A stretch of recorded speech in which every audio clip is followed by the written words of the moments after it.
करने का की प्रेरणा देता है। और उसी क्रम में मेरे द्वारा आगामी 8 तारीख को दोपहर को 3:30 बजे अजमेर शहर की जितनी भी प्रतिभाशाली प्रतिभाएं हैं जिन्होंने 12वीं कक्षा में 90% से अधिक अंक अर्जित किए हैं, उनके सम्मान का समारोह जवाहर रंगमंच में करने जा रही हूँ। ये जो प्रेस वार्ता है उसका मुख्य बिंदु है जो मोदी जी के नेतृत्व में केंद्र की जो सरकार है उसके 9 वर्ष पूरे हुए हैं। ये 9 वर्ष कांग्रेस द्वारा शासित 70 वर्षों पर भी भारी पड़े हैं, क्योंकि इन 9 वर्षों के बात मैं करूं तो मोदी जी ने सबसे महत्वपूर्ण जो हमारा गरीब तबका है, जो ज़रूरतमंद है, जो अपेक्षित वर्ग है, उसको ऊंचा उठाने की बात कही है। गरीब कल्याण की योजनाओं को लेकर के 80 करोड़ लोगों को खाद्य सुरक्षा मुहैया कराई है। साथ ही साथ खाद्य सुरक्षा मुहैया कराने के साथ साथ उनको आवास मिले, उनको उनके हाथ को रोजगार मिले, उनके हाथ को कौशल मिले, उनको पैसा मिले। इस नाते से मुद्रा योजना में बहुत सारे लोगों को वित्तीय सहायता दे करके और ऋण दे करके उनको अपने हाथ पर खड़ा किया गया है, उनको रोजगार दिया गया है।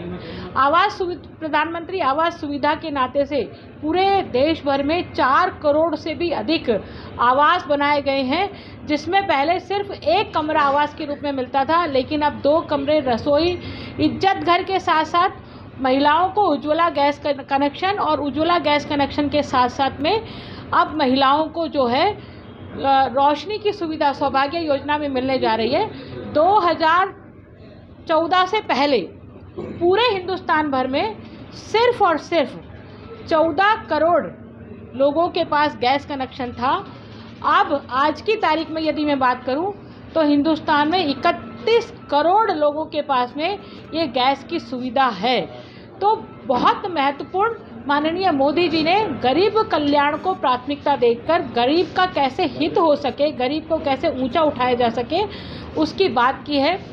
गरीब को और कैसे साधन संपन्न बना सकते हैं, उस दिशा में बहुत महत्वपूर्ण कदम उठाया गया है। डिजिटाइजेशन के साथ में डिजिटल इंडिया के नाते से अब जो भी सुविधाएं जो गरीब को मिलनी थी वो ऑनलाइन प्लेटफॉर्म के द्वारा मिल रही है। और वो ऑनलाइन प्लेटफॉर्म के कारण से जब कांग्रेस कभी किसी ज़माने में कहा करती थी कि हम 100 रुपये भेजते हैं तो 85 पैसे जो हैं 85 रुपये कोई दलाल खा जाता है, बीच में कहीं भ्रष्टाचार की भेंट खट चढ़ जाता है। सिर्फ 15 रुपये ही 100 रुपये में से उस लाभार्थी को, उस पात्र व्यक्ति को मिलते हैं। लेकिन अब 100 रुपये यदि सरकार भेजती है तो 100 का 100 रुपये ही अब उस लाभार्थी को मिलता है। ये करप्शन, भ्रष्टाचार मुक्त शासन और ट्रांसपेरेंट, पारदर्शी शासन देने का काम मोदी जी ने किया है। दूसरी तरफ मैं महिलाओं की बात करूं तो महिलाओं को बेटी बचाओ बेटी पढ़ाओ योजना के माध्यम से कैसे उसको सुरक्षित वातावरण मिले, कैसे उसको शिक्षा मिले।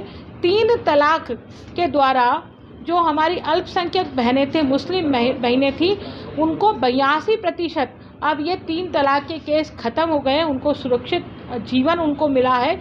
महिलाओं को चाहे सेना में स्थायी कमीशन देने की बात हो, चाहे सैनिक स्कूल में उसके एडमिशन की बात हो, उन सब मोर्चों पर महिलाओं को आगे बढ़ाने की बात कही गई है।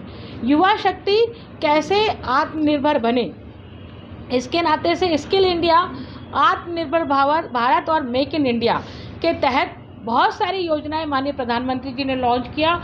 PIL स्कीम के माध्यम से रोजगार कैसे जनरेट हो, कैसे वो उद्यमी बने और स्वयं रोजगार क्रिएटर बने, लोगों को रोजगार देने वाला बने, इस नाते से युवाओं का ध्यान रखा गया।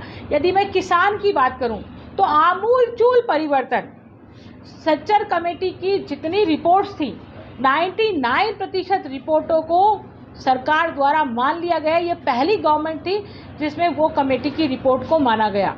चाहे किसानों की आय दुगनी करने की बात हो, चाहे उनकी फसल का उचित मूल्य दिलाने की बात हो, चाहे फसल के लिए सिंचाई की व्यवस्था करने की बात हो, चाहे बिजली के माध्यम से सोलर पैनल लगा करके किसानों को बिजली उपलब्ध कराने की बात हो, उनको फसल बीमा योजना के माध्यम से उनकी फसल की सुरक्षा करने की बात हो, या फिर सॉइल हेल्थ के नाम से उनके मिट्टी परीक्षण की बात हो, हर तरह से किसानों को किस तरह से वैज्ञानिक सपोर्ट मिलना चाहिए, वो वैज्ञानिक सपोर्ट हमारे जितने कृषि विज्ञान केंद्र हैं उनके माध्यम से हर वर्ष नए उत्तरोत्तर उन्नति करने के माध्यम से किसानों को नई नई टेक्निक और नई नई मशीनरी के माध्यम से खेती को किस तरह से आसान बनाया जा सके और किसान किस खेती के माध्यम से अपना जीवन उन्नत बना सके, उसकी पूरे प्रयास माननीय मोदी जी के शासनकाल में हुए।